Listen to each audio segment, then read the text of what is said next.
My name is Hilda, and at 60 years old, I've learned that the people you love most can hide the darkest shadows. For 4 decades, Henry and I built what felt like the perfect life in our cozy suburban home, nestled on a quiet street lined with maple trees that turned fiery red each autumn. The mornings always started the same way, the rich aroma of coffee brewing in our old percolator, mingling with the chirp of sparrows outside the kitchen window. I'd shuffle in my slippers, still in my robe, while Henry, with his calloused hands from years in the carpentry shop, would pour us both a mug. "Another day in paradise," he'd say with that warm smile, his eyes crinkling at the corners. I taught at the local elementary school, shaping young minds with stories and lessons that filled my afternoons with laughter and chaos. Coming home, I'd regale Henry with tales of little Timmy's finger-painting mishaps or Sarah's first perfect spelling test, and he'd listen while sanding a new piece of furniture in his workshop out back. That shop was his sanctuary, sawdust floating in the air like golden snow, the sharp scent of pine resin clinging to everything. He'd craft tables and chairs that weren't just functional, they were art, etched with intricate patterns that told stories of their own. Our sons, Richard and Damien, grew up in that world of simple joys. Richard, our firstborn, was the light of our home.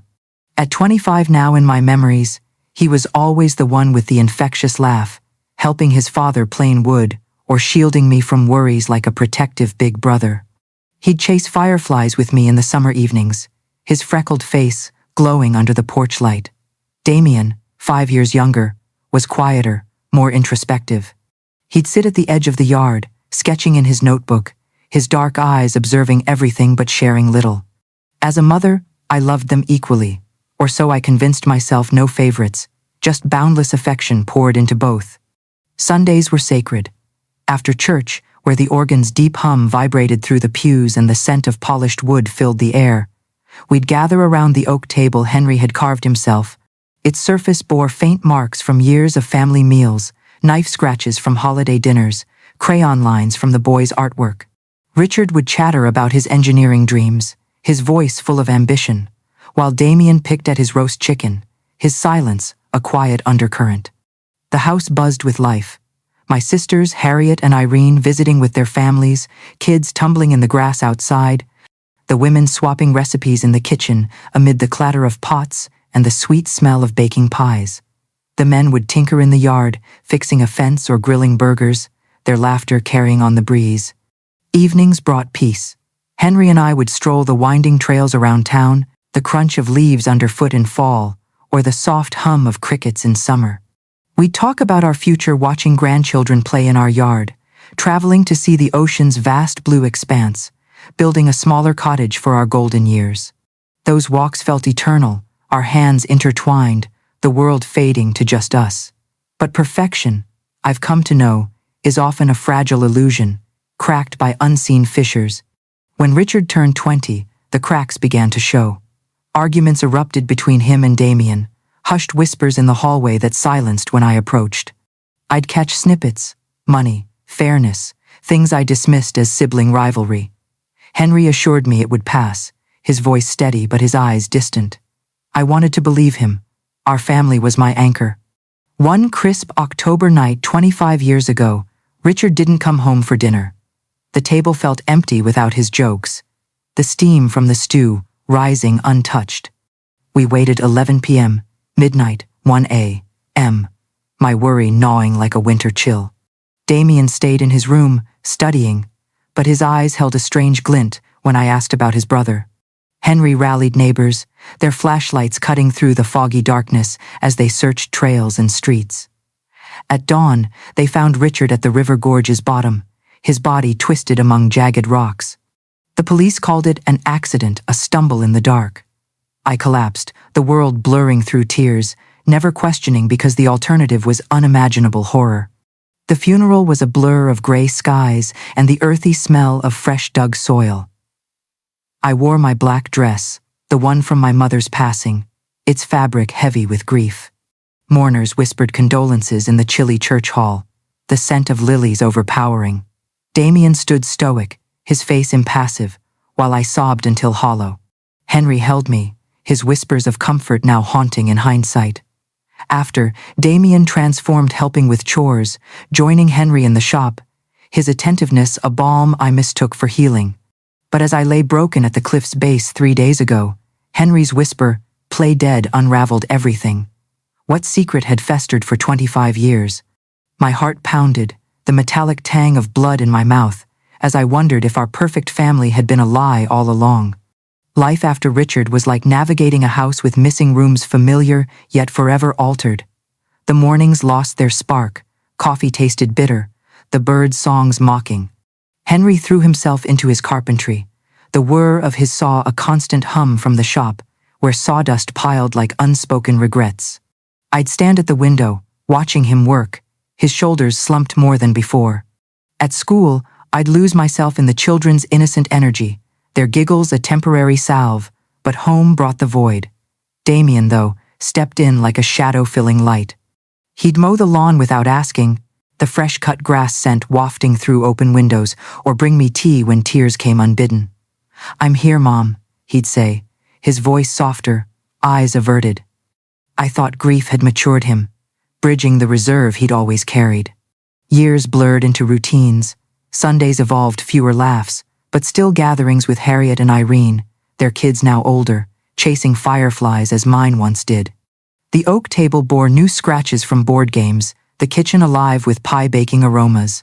Damien apprenticed with Henry, his hands learning to shape wood, inheriting that delicate touch. He met Melissa at a town fair, her laughter like summer rain, fresh and cleansing. From the next town, she was sweet, with curly hair and a smile that warmed rooms. Their wedding was simple. White lilies in the church, the scent mingling with polished pews, vows exchanged under stained glass light. I called her daughter, and she hugged me tight, her perfume floral and hopeful.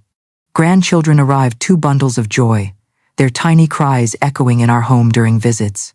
Little Emma, with Richard's freckles, toddling through the yard, picking dandelions that turned to wishes in the wind. Ben, energetic like his uncle, banging pots in the kitchen while Melissa and I baked cookies, the chocolate melting warm and gooey. Damien's carpentry business flourished. He'd craft cribs for the kids, etched with stars, the wood smooth under my fingers. Life gifted us a second chance, family dinners with Melissa's homemade lasagna, the cheese bubbling golden, conversations flowing easier. Henry and I resumed evening walks, the trail's familiar crunch underfoot, dreaming of spoiling grandkids with stories and handmade toys. But 6 months ago, cracks resurfaced when we updated our will. Our savings, $200,000 from scrimping, the house, land from my parents felt like security. Damien suggested it over Sunday dinner, his fork pausing mid-bite. "You're 60 now, better to plan," he said, Melissa nodding, her hand on mine, soft and reassuring. Albert, our old lawyer, explained options in his stuffy office, the air thick with paper and ink. Damien pushed for him and Melissa as sole heirs, to care for you properly. His tone irked me, insistent, eyes calculating over his coffee mug. Henry agreed readily, ever trusting, but doubts nagged me like autumn leaves clinging stubborn. We signed on a Tuesday, Melissa in her green dress hugging me, whispering, "United forever." A chill ran down my spine, unexplained. That night, chopping onions for stew, the sharp sting bringing tears, I felt a mistake's weight. Visits increased, but shifted. Damien eyed furniture appraisingly, suggesting sales. "This house is too big, upkeep's costly." Melissa scanned rooms, her fingers tracing Henry's carvings, proposing smaller apartments. "Easier for your age," she'd say, her smile too bright. The yard, once alive with play, now felt scrutinized. Neighborhood whispers started, Mrs. Ellis next door mentioning Damien's frequent checks, her brow furrowed over tea. One evening, after they left, the house silent save for the ticking clock, I confided in Henry. "Something's off. They're too interested in our money." He brushed teeth, mirror fogged, but his eyes held doubt. "They care, Hilda." But I saw the shadow. Tensions simmered, arguments over investments, life insurance pushed during dinners, the air thick with unsaid words. Harriet called, her voice sharp. "Why so eager for control? Damien's business thrives." Her words slapped sense. He'd never needed help before. Confronting Damien in the living room, sunlight slanting through curtains, his face hardened. "It's about responsibility," he snapped, Melissa intervening sweetly. That night, washing dishes, soap suds bubbling, Henry and I argued. "You're paranoid," he said, but his eyes flickered. Then, dropping the plate, he confessed, "There are things about Richard I never told." My heart thundered. What horror had he buried? The kitchen felt smaller that night, the fluorescent light casting harsh shadows on the linoleum floor where Richard once sprawled doing homework. Henry's words hung heavy, like the steam from forgotten tea. "What about Richard?" I whispered, my hands gripping the counter, knuckles white. He slumped into a chair, the wood creaking under his weight, running hands over his face, as if scrubbing away decades of guilt. The air smelled of dish soap and regret. 25 years ago, he began, voice cracking like dry leaves. Damien wasn't studying. I saw him sneak out, agitated. I'd noticed his resentment, small thefts from the shop till arguments with Richard over fairness. I followed, flashlight beam cutting the foggy trail to the gorge, the river's roar distant. They were screaming, Richard waving bank statements, accusing Damien of stealing from our savings. Small sums at first, then bolder. Richard had proof, demanded confession, or he'd tell us. My world spun, the boy I'd raised, attentive after loss. A thief? Henry continued. Damien raged about Richard being favored, the heir. In fury, he pushed deliberate, not accident. Richard flailed, eyes wide in betrayal, tumbling into darkness. Damien trembled, claiming self-defense, begging help. He was my son, Henry choked, tears streaming, the first since the funeral. He covered it, believing Damien's remorse, extracting promises to repay.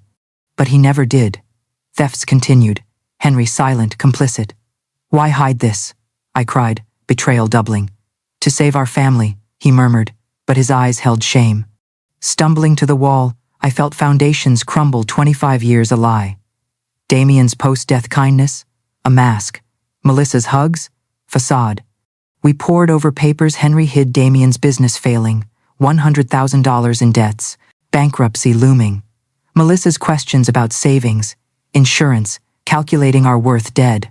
Our death, I whispered, chills prickling like winter frost. If he'd kill his brother for money, why not us? We debated police, but evidence lacked. Henry, an accomplice, after years silent. We'll gather proof, he said, but doubt lingered. The phone rang. Damien, voice honeyed. Anniversary hike in mountains? Family day. My blood iced, Henry paled. Sweet idea. I stammered, hanging. Invitation to execution, I murmured, like Richard at the gorge. Nights blurred in terror, whispers in bed, planning excuses. But Damien persisted, visits laced with insistence. Melissa brought maps, her perfume cloying, tracing trails with fingers that felt predatory. Neighborhood kids played outside, their shouts mocking our fear. Harriet advised caution over phone, her voice tense. Something's rotten. We feigned enthusiasm, but inside, panic brewed. Henry hid his phone for recording. I wrote to Harriet, sealing truths in envelope amid important documents. Grandkids visited, Emma's sticky hugs, Ben's laughter, innocence in this web. Damien eyed us, smile not reaching eyes. As hike neared, house felt like a cage, every creak a warning. What if we didn't return? The days before the hike were a fog of pretense and dread, our home a stage for a deadly play. Morning started with forced normalcy, coffee's bitter brew, birds indifferent outside. Henry and I whispered plans in the workshop, sawdust tickling noses, his tools idle for once. Record everything, he said, tucking phone in pocket, voice steady but eyes haunted. I nodded, heart hammering like summer thunder. Damien and Melissa arrived Wednesday, bag brimming, cookies vanilla scent, water bottles clinking, fruits vibrant. Supplies for adventure. Melissa beamed, hugging me, her embrace now viper-like. Her new camera gleamed, to capture memories. Irony twisted my gut. Photos of our end? Damien hefted backpack ropes, harnesses, shovel glinting ominously. Safety gear, he claimed, enthusiasm feigned. I questioned danger for our age. They dismissed. Easy trail, we'll protect you. That night, alone, we trembled in the living room, fire crackling falsely warm. Cancel? I pleaded. Henry shook. They'll find another way, fire, break in. Logic chilled like autumn rain. We'd go, prepared. Friday, dinner, untouched steak savor lost. Henry reviewed will, ensuring suspicions noted. I penned Harriet's letter, tears blotting ink, hiding it in drawer amid faded photos of Richard's smile. Bed brought no sleep, holding each other, whispers of love amid ticking clock. Best 40 years, Henry murmured, his breath warm on my neck. I memorized his scent, wood and soap, fearing last. Saturday dawned mockingly bright, sun filtering through curtains. Damien whistled, arriving. Ready, lovebirds? Melissa radiant. Breakfast, forced eggs congealing, coffee cold. He spread map on table, tracing route to lookout, valley views, spectacular. Melissa joked our fitness, cruel. Loading car, I spotted flare gun, distress signal, calculated for post-murder rescue. Drive dragged 2 hours, Melissa's songs blaring, Damien driving meticulously. Landscapes blurred, rolling hills, pine scents through vents. Henry squeezed my hand, activating recording. Silent prayers amid fear. Arriving at trailhead, rivers murmur, trees towering beauty turned sinister. Backpacks shouldered, Damien's eyes cold.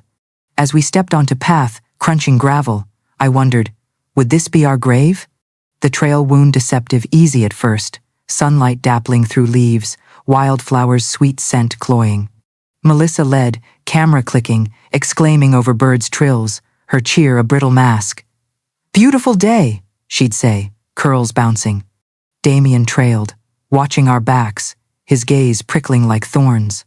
Henry and I walked middle, hands brushing, exchanging terror-laden glances. My legs ached already. Breath short, we weren't hikers, they knew. An hour in, path steepened, rocks loose underfoot, sweat beading despite cool air. Exhaustion their ally, vulnerability planned. Melissa lied about distance, almost there. Map memories screamed otherwise.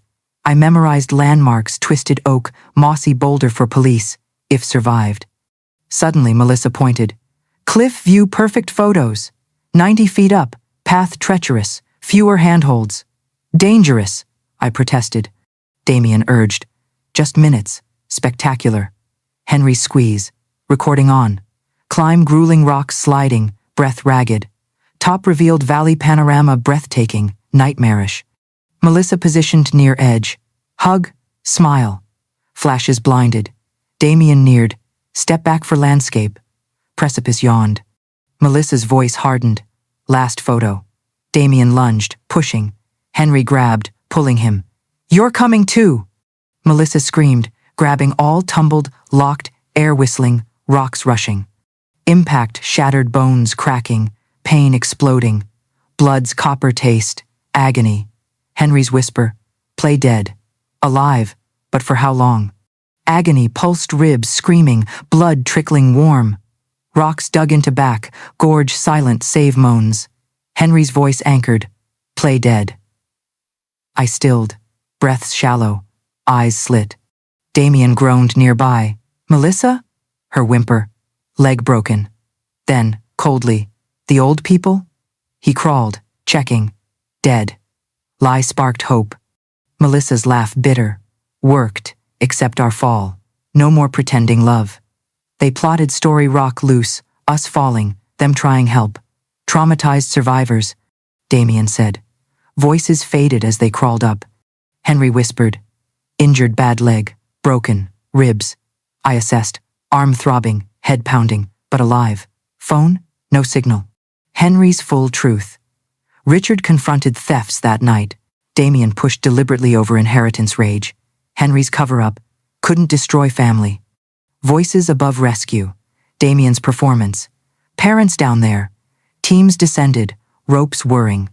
Examined us. Faint pulse on man, woman critical. Strapped to stretchers, ascent, jarring pain. Helicopter rotors thrummed, paramedics worked. At hospital, chaos beeps, antiseptic sting. Damien whispered incriminatingly nearby. How to reveal without risk? Hospital lights glared, machines beeping rhythmic. Pretending unconscious, pain a constant throb. Nurse Inns overheard Damien's whisper. Shouldn't have questioned finances. Like Richard. Her eyes widened. I signaled finger movements, danger confirmed. She fetched doctor, police. Opened eyes to Detective Johnson. Pushed us. Recounted all Richard's murder, thefts, hike trap. Henry's phone delivered. Confessions clear. Detectives revealed forgeries, debts to lenders are death salvation. Waiting room arrest. Warrants served. Damien's scream. Impossible, they're dead. Melissa blamed him. Alliance shattered. Evidence mounted recorder in backpack, monitored suspicions. Relief washed as cuffs clicked. Home felt haunted, dishes crusted, flowers wilted. Media swarmed, flashes outside like storm lightning. Harriet visited, tears flowing. Always suspected. Grandkids confused, their drawings now treasures. Trial loomed, courtroom air thick with tension, wood paneling echoing whispers. Testifying, I faced Damien, cold stranger. Recounted horrors addressing him. You're no son. Jury convicted life without parole. Now, adopting grandkids, tucking them in with Richard's stories, his kindness, dreams. Evenings, Henry and I walk trails again, scars fading. Warmth returns amid cold truths, families rebuilt on honesty.